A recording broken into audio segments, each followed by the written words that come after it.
OMS yatangaje ubwoko bushya bwa COVID-19 buteye impungenge zikomeye ndetse bwahawe izina rya Omicron rigomba kwitandukanya n'izindi. Ubu bwoko bukwira ku kigero gikomeye ndetse ibimenyetso bigaragaza ko bwandura cyane.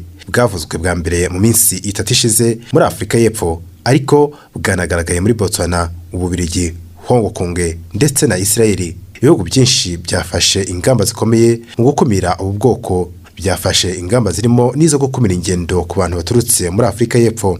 Abagenzi baturutse muri Afrika y'Epfo, Namibia, Zimbabwe, Botswana, Lesotho, Eswatini aba ntibemerewe kwinjira mu Bwongereza mu gihe ari Abongereza cyangwa se abaturage bo muri Irlande. Leta Zunze Ubumwe za Amerika zafashe ingamba z'uko indege ziva muri Afrika y'Epfo, Botswana, Zimbabwe, Namibia, Lesotho, Eswatini, Mozambique na Malawi zigiye gukumirwa. Uyu mwanzuro uzatangira ku munsi wo kuwa mbere.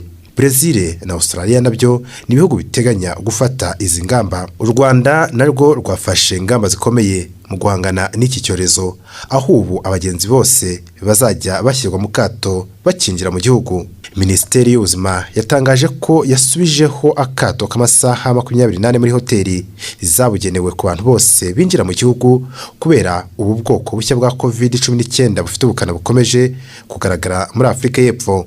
Inzego z'ubuzima hirya no hino ku isi zifite amakenga adasanzwe kubera virusi ya COVID-19 yihinduranyije yahawe izina rya B11529. Nk'isesengura ryimbitse ku bwandu bwa COVID-19 bugenda buboneka muri Afrika y'Epfo nibwo hagaragaye iyi virusi, ariko hari ubwoba ko yamaze gukwira ahantu henshi. Ubushakashatsi bw'ibanze bugaragaza ko yihinduranya inshuro nyinshi kurusha iya Delta. Ibi bigatuma biyorohera kwanduza abantu benshi kandi mu gihe gito. Guhera tariki ya 14 Ukwakira 2021, guverinoma y'u Rwanda yemeje ko abantu bose bakingiwe COVID-19 byuzuye ndetse n'abana batarengeje imyaka 18 batagikeneye kumara amasaha 28 muri hoteli zemewe mu gihe bategereje ibisubizo by'ibipimo bya COVID-19 bafatwa bakigera mu gihugu. Kuva icyo gihe bemerewe gutegereza ibisubizo mu rugo cyangwa se muri hoteli bahisemo. Ku munsi wo kuwa gatanu, Minisiteri yatangaje ko nyuma y'uko mu bihugu bya Afrika y'Epfo hagaragaye ubu bwoko bushya bwa COVID-19 bufite ubukana, Minisiteri y'Ubuzima ikaba yasubijeho gahunda yo gushyira abantu bose binjiye mu Rwanda mu kato k'amasaha 28 muri hoteli zabugenewe guhera tariki ya 28 Ugushyingo 2021 isaa 6 z'amanywa. Iyi minisiteri yasabye abantu bose barimo n'abakingiwe gukurikiza amabwiriza arimo kwambara agapfukamunwa, gukingura inzugi n'amadirishya kugira ngo hinjire umwuka uhagije, kwirinda kujya ahantu hakoraniye abantu benshi bitari ngombwa, gushyira intera hagati y'umuntu n'undi ndetse no gukaraba cyangwa se gusukura intoki kenshi.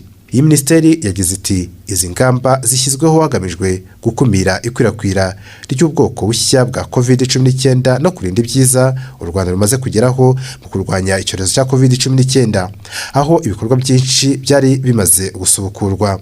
Andi mabwiriza y'inyongera akaba azatangwa mu minsi ya vuba.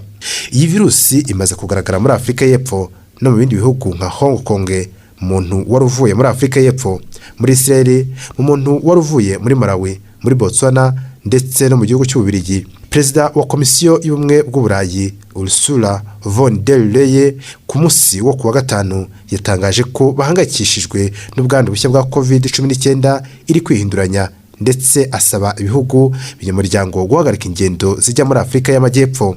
Yavuze ko virusi yihinduranyije iba ishobora gukwirakwira hirya no hino mu mezi make ku buryo bikwiye ko Uburayi bukorera hamwe kandi mu buryo bwihuse. Ati Komisiyo y'Uburayi uyu munsi yasabye ibihugu binyamuryango kugabanya mu buryo bwihutirwa ingendo ziva mu bihugu bya Afrika y'Amajyepfo mu kugabanya ikwirakwira ry'iyi virusi nshya yihinduranyije. Ingendo z'indege zose zijya muri ibyo bihugu zikwiye guhagarikwa kugeza tumaze kumva neza ibyago bishobora guterwa n'iyi virusi yihinduranyije, n'abagenzi batahuka bava muri ako karere bakwiye kubanza kujya mu kato.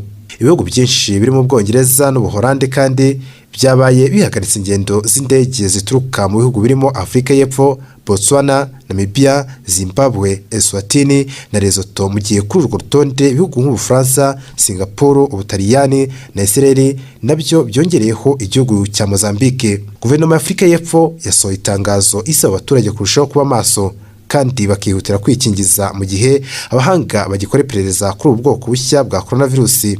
Afurika y'Epfo yatangaje ko Perezida Cyril Ramaphosa ku ya 28 Ugushyingo uyu mwaka azakorana inama y'igihugu ishinzwe guhangana na coronavirusi izatangarizwamo amakuru ya gihanga azaba amaze kuboneka, ni nayo izafatirwamo ibyemezo bigomba kubahirizwa ku rwego rw'igihugu. Byitezwe ko iyi coronavirusi ishobora kuzitwa nk'inyajwi itahiwe y'ikigereki nk'uko umuryango mpuzamahanga wita ku buzima OMS ugenda utanga amazina kuri izi coronavirusi.